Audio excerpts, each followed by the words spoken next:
Magandang araw sa inyong lahat. Maligayang pagbabalik sa MAPE at iba pa.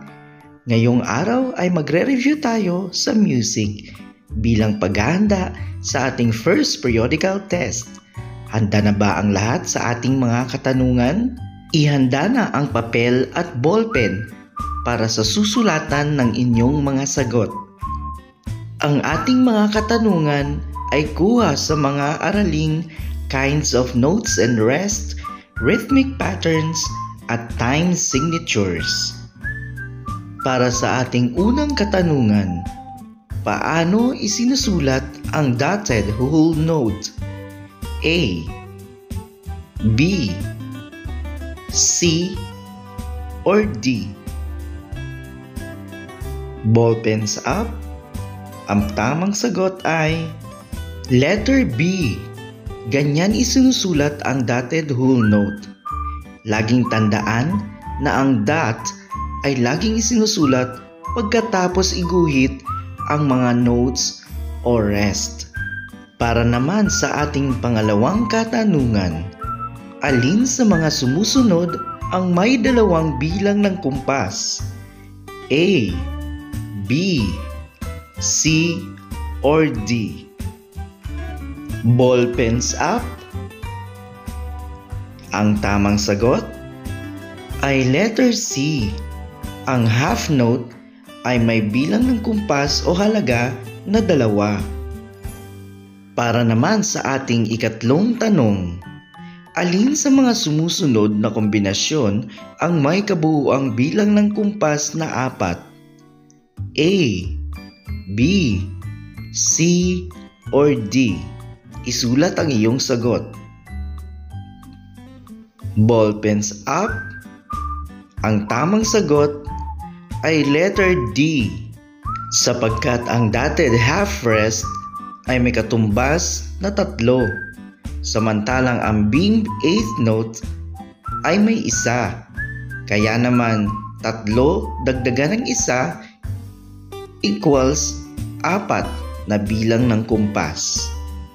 Para naman sa ating pang-4 na katanungan, alin sa mga sumusunod ang beamed 16th notes? A, B, C, or D? Isulat ang iyong sagot. Ballpens up. Ang tamang sagot ay letter A, sapagkat yan ay binubuo ng 4 na 16th notes na pinagdugtong ng double beam. Bakit double beam? Sapagkat ang isang note flag ay katumbas ng isang beam. At dahil 2 ang note flags ng 16 notes, kaya double beam. Para naman sa ating pang-5 katanungan, ilan ang kabuuang halaga ng kombinasyong nakikita mo? A, B, C, or D? Isulat ang iyong sagot. Ballpens up. Ang tamang sagot ay letter C. Bakit letter C? Dahil ang nakikita mong kombinasyon ay binubuo ng 3 simbolo. Ang unang simbolo ay dotted whole rest na may katumbas na halaga na 6. Ang kasunod na simbolo ay 4 na beamed 8 notes na may katumbas na halaga na 2. Samantalang ang pangatlong simbolo ay isang quarter note na may katumbas na halaga na 1. Kaya naman 6 plus 2 plus 1 equals 9. Para sa ating pang-6 na katanungan, ilang sukat o measure mayroon ang rhythmic pattern na ito? A, B, C, or D? Isulat ang iyong sagot. Ballpens up. Ang tamang sagot ay letter B.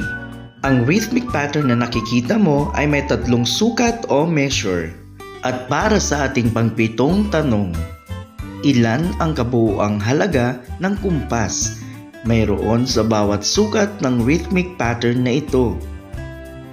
A, B, C, or D? Isulat ang iyong sagot. Ballpens up.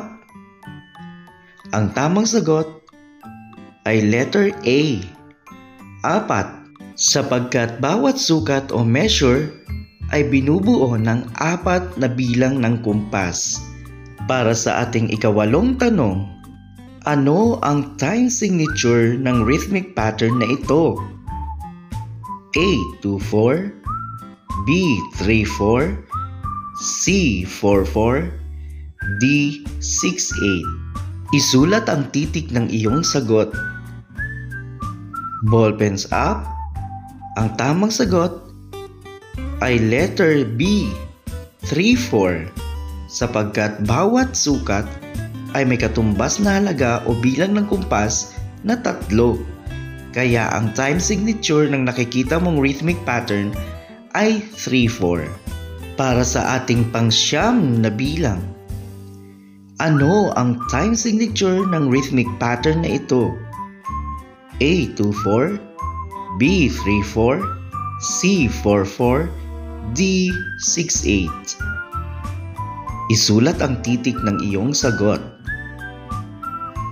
Ballpens up. Ang tamang sagot ay letter C, 4-4.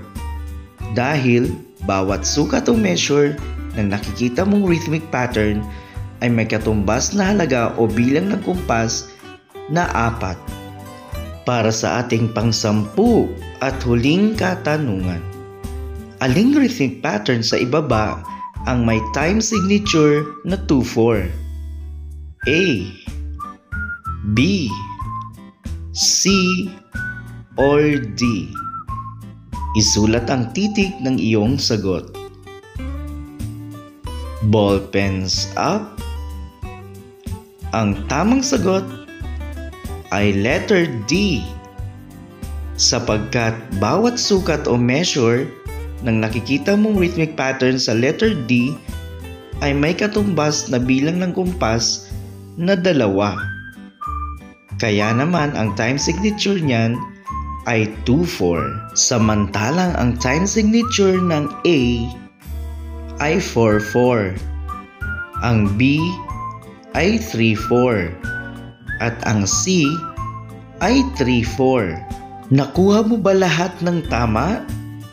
Magaling! Ngayon ay handa ka na para sa pagsubok at pagsagot sa first periodical test sa music. Maligayang araw ng pagkatuto. Hanggang sa muli. Paalam!